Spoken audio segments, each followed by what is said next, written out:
Épître de Paul aux Romains, chapitre 14. Faites accueil à celui qui est faible dans la foi, et ne discutez pas sur les opinions.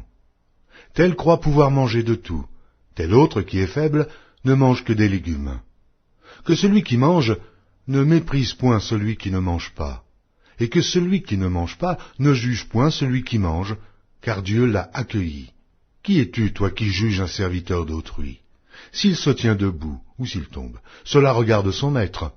Mais il se tiendra debout, car le Seigneur a le pouvoir de l'affermir. Tel fait une distinction entre les jours. Tel autre les estime tous égaux. Que chacun ait en son esprit une pleine conviction. Celui qui distingue entre les jours agit ainsi pour le Seigneur. Celui qui mange, c'est pour le Seigneur qu'il mange, car il rend grâce à Dieu. Celui qui ne mange pas, c'est pour le Seigneur qu'il ne mange pas, et il rend grâce à Dieu. En effet, nul de nous ne vit pour lui-même, et nul ne meurt pour lui-même. Car si nous vivons pour le Seigneur. Et si nous mourrons pour le Seigneur. Soit donc que nous vivions, soit que nous mourions, nous sommes au Seigneur. Car Christ est mort, et il a vécu, afin de dominer sur les morts et sur les vivants. Mais toi, pourquoi juges-tu ton frère? Ou toi, pourquoi méprises-tu ton frère, puisque nous comparaîtrons tous devant le tribunal de Dieu? Car il est écrit, « Je suis vivant, dit le Seigneur.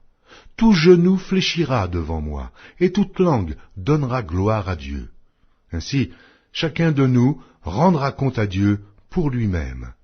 Ne nous jugeons donc plus les uns les autres, mais pensez plutôt à ne rien faire, qui soit pour votre frère une pierre d'achoppement ou une occasion de chute. Je sais, et je suis persuadé par le Seigneur Jésus, que rien n'est impur en soi, et qu'une chose n'est impure que pour celui qui la croit impure. Mais si pour un aliment ton frère est attristé, tu ne marches plus selon l'amour. Ne cause pas par ton aliment la perte de celui pour lequel Christ est mort. Que votre privilège ne soit pas un sujet de calomnie. Car le royaume de Dieu, ce n'est pas le manger et le boire, mais la justice et la paix et la joie par le Saint-Esprit. Celui qui sert Christ de cette manière est agréable à Dieu et approuvé des hommes. Ainsi donc, recherchons ce qui contribue à la paix et à l'édification mutuelle. Pour un aliment, ne détruis pas l'œuvre de Dieu. À la vérité, toutes choses sont pures, mais il est mal à l'homme, quand il mange, de devenir une pierre d'achoppement. Il est bien de ne pas manger de viande, de ne pas boire de vin, et de s'abstenir de ce qui peut être pour ton frère une occasion de chute, de scandale ou de faiblesse. Cette foi que tu as, garde-la pour toi devant Dieu. Heureux celui qui ne se condamne pas lui-même dans ce qu'il approuve.